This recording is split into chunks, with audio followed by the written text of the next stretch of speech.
The first letter arrived on the day I had finally decided I didn't matter anymore. I remember the light that morning, thin, pale, almost hesitant, like it didn't want to enter the house any more than I wanted to leave it. At 70, you learn how to disappear without actually going anywhere. You stop expecting phone calls. You stop checking your reflection. You stop believing anyone is thinking about you. That morning, I was sitting at my kitchen table, staring at a cup of coffee that had gone cold 20 minutes earlier, when I heard the soft clink of the mailbox outside. I almost didn't get up, but something habit maybe pushed me toward the door. And that's when I saw it. A cream-colored envelope. No return address. Just my name.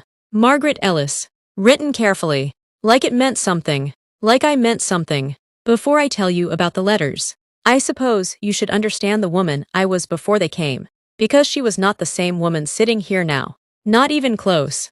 I used to have a life full of noise. A husband named Daniel, who laughed too loudly and burned toast every Sunday. A daughter, Emily, who had a stubborn streak and eyes that always seemed to question the world. Our home used to feel alive. Messy, warm, real. But life doesn't fall apart all at once. It fades. Quietly. Daniel died first. A heart attack. Quick, they said. As if that made it easier. It didn't. After that, everything changed. Emily and we started drifting. Or maybe we were already drifting, and I just hadn't noticed. We argued more. About little things. Big things. Everything in between. The worst fight we ever had was on a rainy night. She was 16. I was tired, grieving, and angry at the world, but I took it out on her. I said things no mother should ever say. Words I told myself I didn't mean. But the truth is, if you say something, some part of you meant it. I don't even recognize you anymore, I had snapped. She looked at me like I had broken something inside her. Maybe I had. She left for college 2 years later.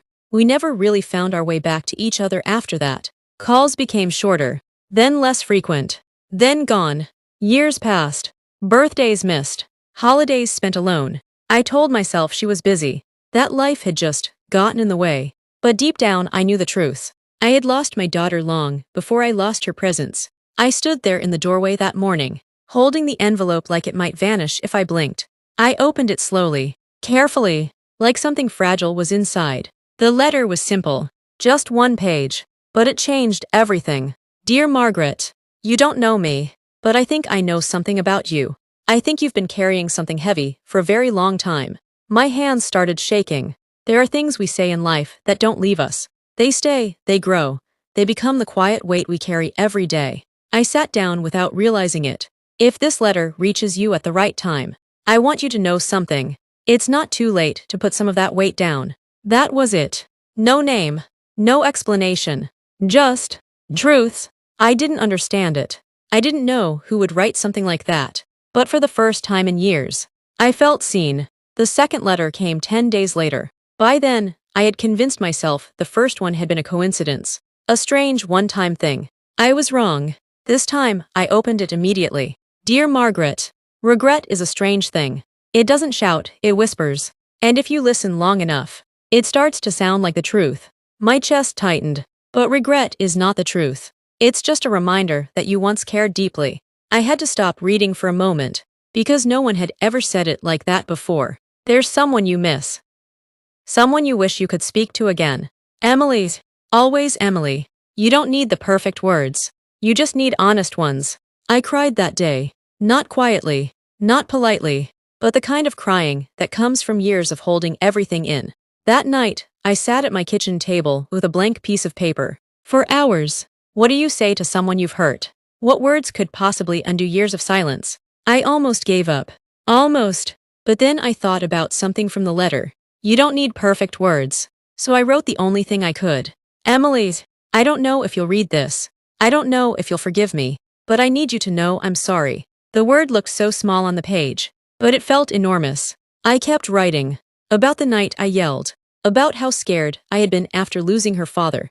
About how I had failed her when she needed me most. I didn't ask for forgiveness. I didn't make excuses. I just told the truth. And then I mailed it. Waiting is its own kind of pain. Every day felt longer than the last. Every time the phone didn't ring, it said something. Weeks passed. Nothing. I started to think I had made a mistake. That maybe I had reopened something that was better left closed. And then, The third letter arrived. Dear Margaret, sometimes the bravest thing you can do is reach out, knowing you might not get a response. That doesn't make it meaningless. It makes it honest. I held that letter close. Healing doesn't always come from others. Sometimes, it begins the moment you tell the truth. For the first time in years, I felt lighter. It happened on a Thursday evening. I remember because I was watching a show I didn't care about, just to fill the silence. The phone rang. I almost didn't answer. Old habits. But something told me to pick it up. Hello. There was a pause. A breath. And then, Mom. I froze. Emily's voice. Older, softer. But still hers. I got your letter, she said. I couldn't speak. Tears came before words. I didn't know what to say at first. She continued. I was angry for a long time. I nodded, even though she couldn't see me. But I missed you too. That's when I broke. Completely. I'm so sorry, I whispered. I know, she said. And somehow, that was enough. Months passed after that. Emily and I started talking again. Slowly, carefully, but genuinely. One afternoon, I found myself holding the last letter I had received. There had been 5 in total, each one arriving exactly when I needed it most. I never knew who sent them. I still don't. But I stopped needing to know. Because the truth is, those letters didn't just come from a stranger. They came at a time when I had forgotten something important. That it's never too late. Not to apologize. Not to heal. Not to begin again. Ending. Now at 70, I sit in the same house. At the same table.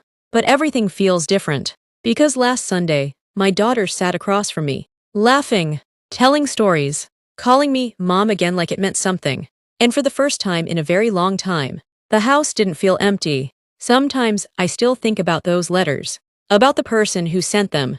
About how they knew exactly what to say. But maybe that's not the point. Maybe the point is this. Somewhere in this world, there are words waiting to save someone. Sometimes they come from strangers. Sometimes they come from the courage to finally speak. And sometimes they change your life.